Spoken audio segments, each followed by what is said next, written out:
Let me just do this real quick. Hey guys, my name is Travis Lyman. Let me give you kind of a history of what my situation is, I guess, with my L5S1 surgery that I'm supposed to have. It is now December 6, 2012.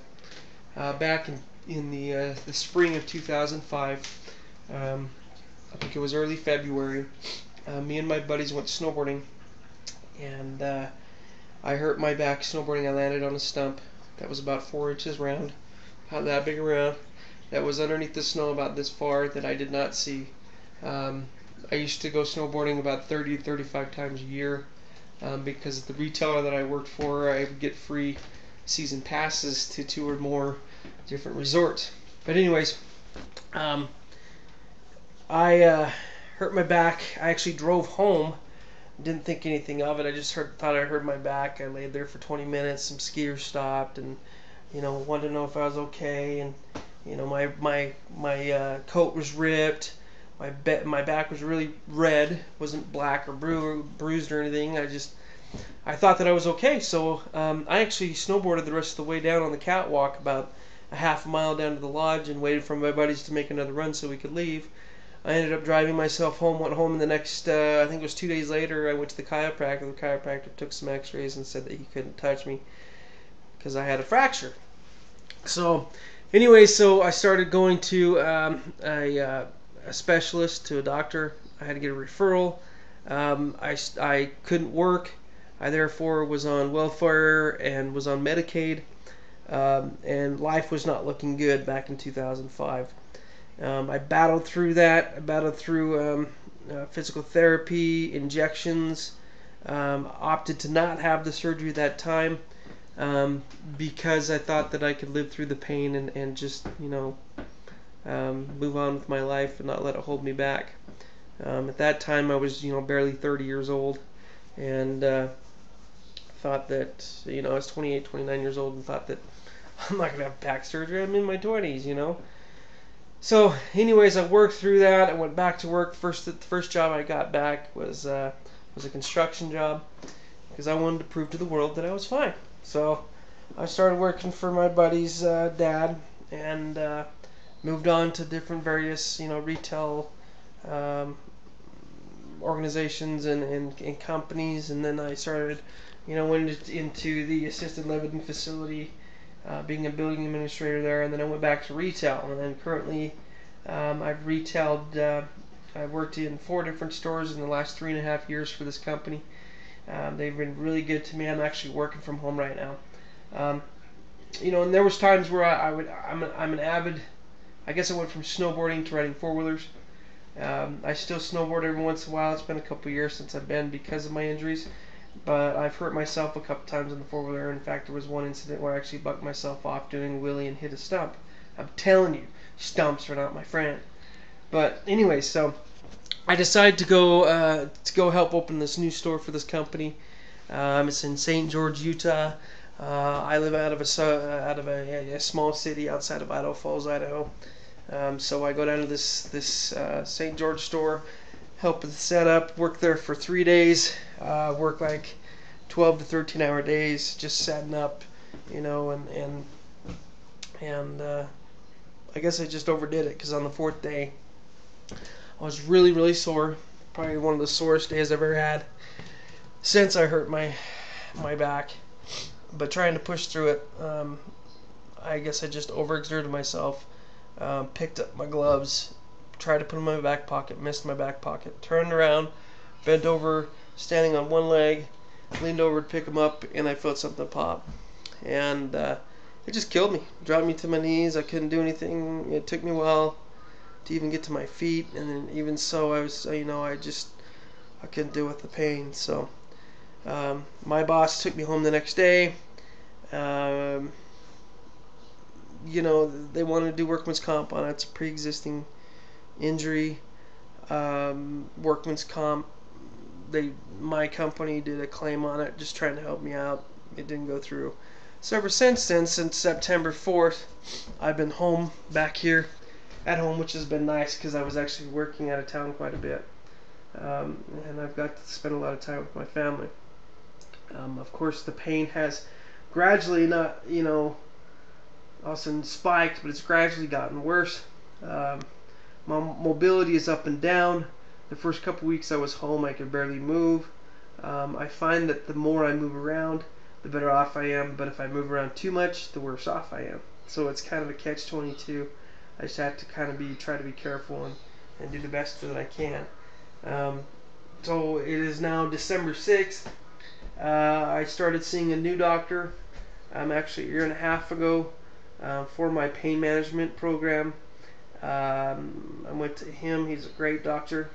I had some RF burns, radio frequency burns on my facet joints on the back of my back because they were rubbing because of the compression of my disc, and it had been so bad that it actually depleted and there is no disc anymore. My last MRI showed a 10 millimeter shift, both front and back flexion x-rays on L5S1. The disc is non-existent. My bones are actually rubbing together on L5S1, which is causing the bones to be inflamed and causing swelling and pinching the sciatic nerve, which runs down both of my legs. The left leg is supposedly the worst, but then I compensate when I limp on my right leg, which causes my right leg to hurt also. So in the inside of my knee, I have some swelling going on, my left knee, and that's been bugging me ever since September. I figured it was just a knee injury, but I've never really had a significant knee injury. So therefore, I asked my doctor and my chiropractor about it, and they both seem to agree that it could be caused by the nerves that are being pinched, and by the tissue inflammation, by the bone inflammation, and by the disc nowhere to be found. It could be just back there somewhere. The remnants of that disc or the resin of that disc are still there. So that's where I'm at. Anyway, so I go to my doctor. We get a couple more shots. It just doesn't seem to be working like they've worked in the past. And so I decide, I'm 36 years old. Let's go ahead and get this surgery done. So we scheduled the surgery, or schedule a visit with a neurosurgeon. Talked about going through the back, not through the front, which I'm okay with, having a scar on my back. My belly already sticks out, so I don't need it to stick out even further by having a big old scar on it. But I start seeing this surgeon. We get MRIs done. Since my last MRI, my slip in my disc has doubled. I'm now a stage 2 slip, which a stage 4 basically is you're not able to move. You're paralyzed. So anyway, so we decided to have surgery. They warned me when my first consultation that they've been battling with insurance companies, and my insurance company especially has been really strict on having these back surgeries. So I'm like, oh, well, whatever, I'm just carefree, whatever, it won't happen to me. So I go see him in October. I went and saw him in the first part of October. We decided to go ahead and schedule a phantom date for surgery, hoping everything and being optimistic that everything will go through by a certain date, which would have been November 6th. So November 6th, 2 days before that, November 4th, I get a phone call and it says, hey, the insurance company is battling us. Your insurance company is battling us. There's nothing we can do. We cannot do the surgery unless you determine that you are going to pay for it yourself, which is over $50,000. They're requiring a few more tests to be done. So I say, okay, what tests? They want some blood work done. They want a tobacco test done. They want all these different tests done. They want there was a couple other ones there. Oh, there was a staph infection. There was, of course, AIDS or any kind of a herpes test. Staph infection where they run your DNA in the inside of your mouth, a swab, and then they do it in your nose. But there's all kinds of different tests they want done. And I was like, okay, that's fine, which they cover. So I'm like, great, I'll do those. So I go and get those done. Then we decide to go ahead and schedule the surgery for November 20th, thinking that they're going to approve because we've done everything they've asked. And November 20th comes around, And guess what? 2 days before the surgery, I get another phone call that says, it's not going to happen. They want you to do a psych test. And I was like, a psych test? I've never heard of that. Basically, it's a psychological test to see if you are aware of what is about to happen to your life. What is happening, with it currently is about the same what it could be at post-op, but they want you to understand that this could have, a permanent effect on your life and what your mental status is and your ability to, cope with that, so to speak. Yes, so I went and did that, and in my appointment, like half an hour into it, the psychiatrist picks up the phone and says, "What's your doctor's phone number?" And he kind of chuckles, and I give him the phone number. He tries to call, and unfortunately it was Friday evening, so they weren't able to reach anybody. They left work, I think, about an hour early, but it's kind of funny that they called in the middle of, not even in the middle, right before, while I'm sitting in the office, he's trying to get hold of a doctor. The problem there that really pissed me off, I guess, so to speak, is that the insurance company did not pay for that. It's not covered underneath my policy. So I had to come up with $200, which is the cheapest I could find. $200 out of my own pocket to pay for that. So I did it. And then my doctor calls me, and I tell them, hey, I got the psych test done. Passed with flying colors. I have a great support group. I know exactly what to expect. They know that, I know that. Insurance company should know it. Insurance company knows I need the surgery. Why haven't they done it? Then they tell me, well, the insurance company might require you to have physical therapy. I says, well, I've had physical therapy. It was back in 2005. I've been working ever since then, labor-intensive jobs. Retail doesn't really sound that labor-intensive, but when you're setting up stores and you're not able to do that because of overexertion and hurt your back because of that, isn't that showing that you can't do physical therapy? So then I had a lot of chiropractor visits. I went to, I think, 3 or 4 different chiropractors in the past 5 years, but there was one in particular that had all my records since back in 2005 until current. So they gathered all that. They resubmitted everything with the psych test, and they said, okay, we're going to try to get approval. And I said, okay, great, sounds good. Gonna get it done. Cool. So me and my wife wait, and they didn't want to schedule surgery until after, they knew it was going to be approved, because they didn't want to do the same thing to me, and I didn't want to do it to them. So I'm like, cool. So we wait. Me and my wife get on our insurance website. We check it every other day or so. My wife checked it like noon, and then she came home one day for lunch, and I says, well, show me how to check it, because I want to check it, Give me the password to show me how to do it. Let me bookmark it and save it so I can get to it. So we get on there and we log on, put the password in. She goes, okay, oh, you have to go to this one right here. And I'm like, okay, sweet. And then it pops up and says approved, like 15, 20 minutes after she looked at it. I'm like, sweet, surgery's approved, let's go get her done. So I call up the doctor's office, leave voicemails because they're at lunch. They finally call me back and says, okay, when do you want it? Do you want it December 4th or do you want it the 18th? I says, it's December 4th tomorrow, and this is on December 3rd, which is right here. December 4th is tomorrow, and they're like, yeah. And I'm like, sweet, let's get her done. So 8:30 tomorrow, the next morning. I'm excited, I'm all pumped. Yeah, I'm nervous, I'm scared. I go see my dad, I hang out. I get over to my dad's, and my nephew's sick. He has to go pick him up from school because he just threw up. I'm like, oh, poor kid, I'm thinking, Anyway, he comes and sits by me. I move off that couch, go to a different couch. I'm like, I can't be around you. I can't be around him. I got surgery tomorrow. I can't get sick. 3 o'clock in the morning, I wake up and look up at the clock and go, what the heck? Because it took me like 4 hours to get to sleep, okay, because I'm just nervous. So I didn't get to sleep till like 1. I woke up at 3 and look at the clock, and my stomach is just rolling. Just rolling. And I'm thinking, oh shit.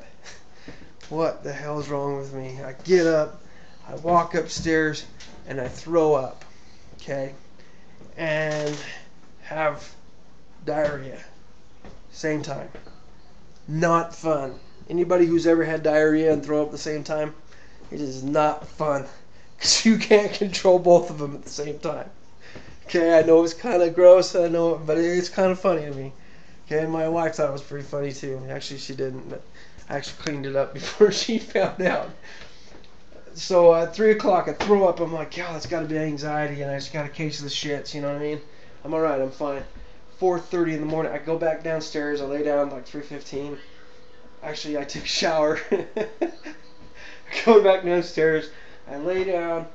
About 4:30 in the morning, I wake up again, and I had the same exact feeling. I'm like, oh gosh, really? Come on. I'm supposed to have surgery here in 4 hours. You know what I mean?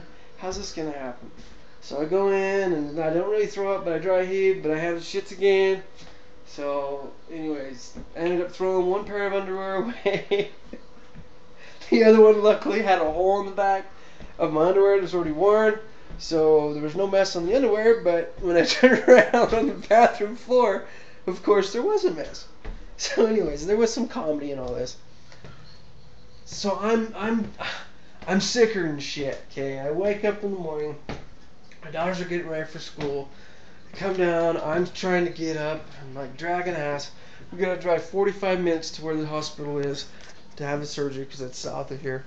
And my daughter comes downstairs and goes, hey, mom just threw up.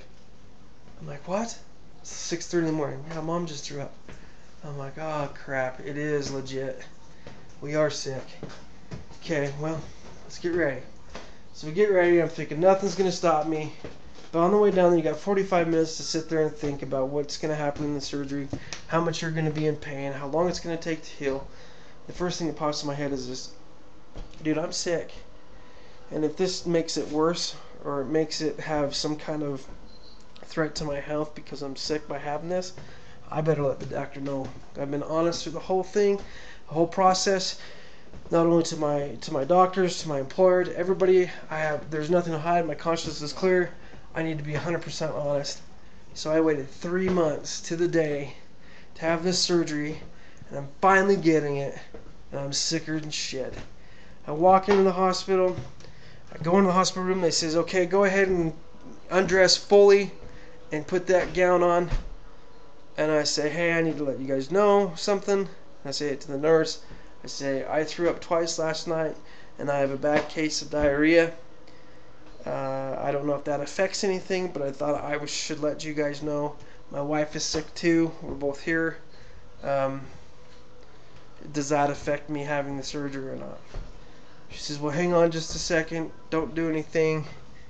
And then while she left, I ran to the bathroom to relieve myself. And she finally came back in with the doctor's assistant. And she told me that no, throwing up or dry heaving after having this surgery would just totally debilitate you, and you would be in so much pain. The dehydration, malnourishment, all kinds of different factors in the virus, and then life is too important for you to take any risks.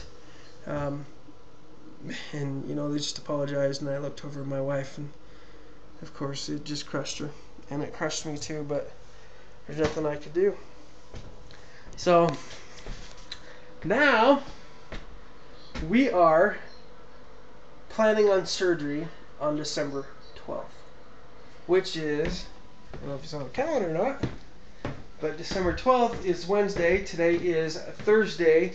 So today is Thursday. Surgery will be Wednesday. I don't have a time yet. They're supposed to call me back at any moment. So 19 minutes later, I've told you the story about my whole back. I think I'm approved up to 20 minutes on YouTube, and I'm not sure, but anyways, that's the story. So I thought I'd let you guys know what's going on, how long it's taken me to have my surgery. We shall see what happens. I'll keep you posted. Okay? Okay. Bye.